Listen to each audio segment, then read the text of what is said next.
యోషియా కుమారుడును యూదా రాజునైన యెహోయాకీము 4వ సంవత్సరమున అనగా బబులోను రాజైన నెబుకద్రెజరు మొదటి సంవత్సరమున యూదా ప్రజలందరినీ గూర్చి యిర్మీయాకు ప్రత్యక్షమైన వాక్కు. ప్రవక్త అయిన యిర్మీయా యూదా ప్రజలందరితోనూ యెరూషలేము నివాసులందరితోనూ ఆ వాక్కును ప్రకటించెను.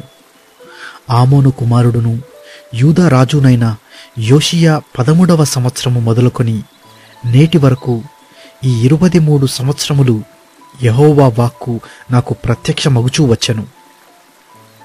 నేను పెందలకడ లేచి మీకు ఆ మాటలు ప్రకటించుచూ వచ్చినను మీరు వినకపోతిరి.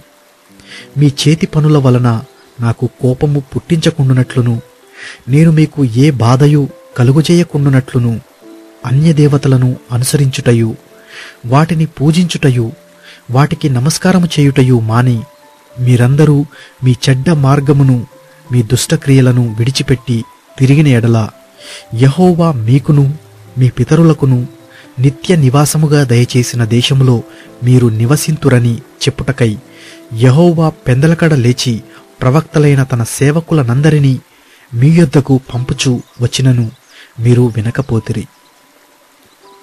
వినుటకు మీరు చెవియొగ్గకుంటిరి. అయితే మీకు బాధ కలుగుటకై మీ చేతుల పనుల వలన నాకు కోపము పుట్టించి మీరు నా మాట ఆలకింపకపోతిరని యెహోవా సెలవిచ్చుచున్నాడు. సైన్యములకధిపతియగు యెహోవా ఈలాగూ సెలవిచ్చుచున్నాడు, మీరు నా మాటలను ఆలకింపకపోతిరి కనుక నేను ఉత్తర దేశములోనున్న సర్వజనములను నా సేవకుడైన నెబుకద్రెజరును బబులోను రాజును పిలువనంపించుచున్నాను. ఈ దేశము మీదికిని దీని నివాసుల మీదికిని చుట్టూనున్న ఈ జనులందరి మీదికిని వారిని రప్పించుచున్నాను. ఈ జనులను శాపగ్రస్తులనుగాను విస్మయాస్పదముగాను అపహాస్యాస్పదముగాను ఎప్పటికినీ పాడుగాను ఉండజేసెదను.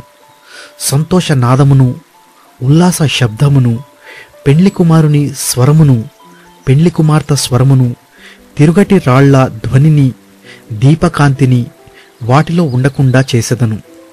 ఈ దేశమంతయు పాడుగాను నిర్జనముగాను ఉండును. ఈ జనులు 70 సంవత్సరములు బబులోను రాజునకు దాసులుగా ఉందురు. యెహోవా వాక్కు ఇదే. 70 సంవత్సరములు గడిచిన తరువాత వారి దోషములను బట్టి నేను బబులోను రాజును ఆ జనులను కల్దీయుల దేశమును శిక్షింతును. ఆ దేశము ఎప్పుడు పాడుగా నుండునట్లు నియమింతును. నేను ఆ దేశమును గూర్చి సెలవిచ్చిన మాటలన్నీయు యిర్మీయా ఈ జనములన్నిటిని గూర్చి ప్రకటింపగా ఈ గ్రంథములో వ్రాయబడినదంతయు ఆ దేశము మీదికి రప్పించెదను. ఏలయనగా నేను వారి క్రియలను బట్టియు వారి చేతి క్రియలను బట్టియు వారికి ప్రతీకారము చేయునట్లు అనేక జనములను మహారాజులను వారి చేత సేవ చేయించుకొందురు. ఇశ్రాయేలు దేవుడైన యెహోవా నాకీలాగూ సెలవిచ్చుచున్నాడు, నీవు ఈ క్రోధపు మద్య పాత్రను నా చేతిలో నుండి తీసుకొని నేను నిన్ను పంపుచున్న జనములన్నిటికీ దాని త్రాగింపుము. వారు దాని త్రాగి సొక్కి సోలుచు నేను వారి మీదికి పంపుచున్న ఖడ్గమును బట్టి వెర్రివాండ్రగుదురు.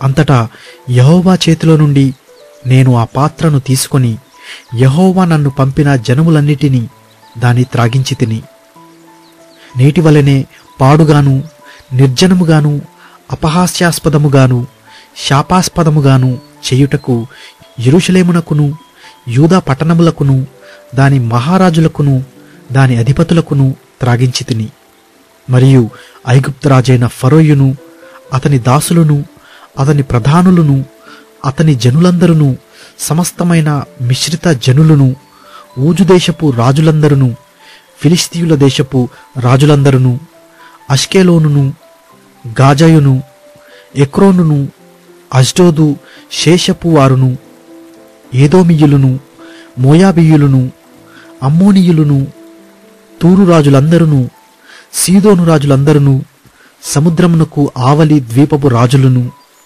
దదానీయులను తేమానీయులను భుజీయులను గడ్డపు ప్రక్కలను కత్తిరించుకొని వారందరును అరబీ దేశపు రాజులందరును అరణ్యములో నివసించు మిశ్రిత జనముల రాజులందరును, జిమ్రీ రాజులందరును, ఏలాము రాజులందరును, మాదీయుల రాజులందరును, సమీపమున ఉన్నవారేమి దూరమున ఉన్నవారేమి, ఉత్తర దేశముల రాజులందరును, భూమి మీదనున్న రాజ్యములన్నీయు దానిలోనిది త్రాగుదురు.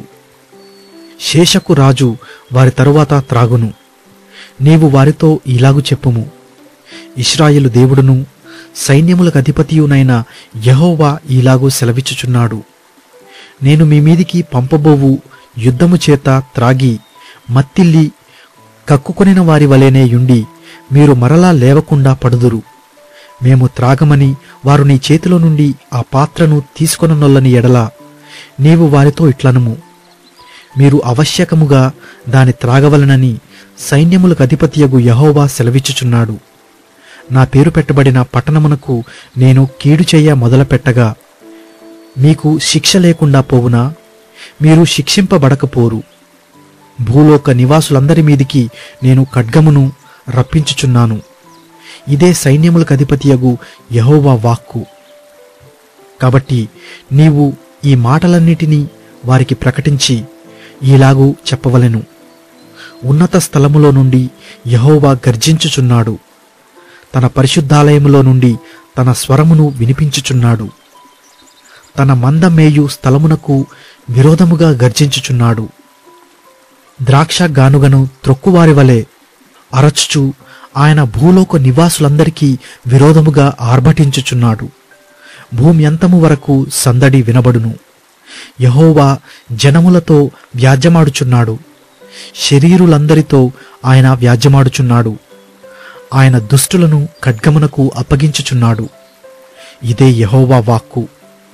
సైన్యములకు అధిపతియగు యెహోవా ఇలాగూ సెలవిచ్చుచున్నాడు, జనము నుండి జనమునకు కీడు వ్యాపించుచున్నది, భూదిగంతముల నుండి గొప్ప తుపాను బయలువెళ్ళుచున్నది.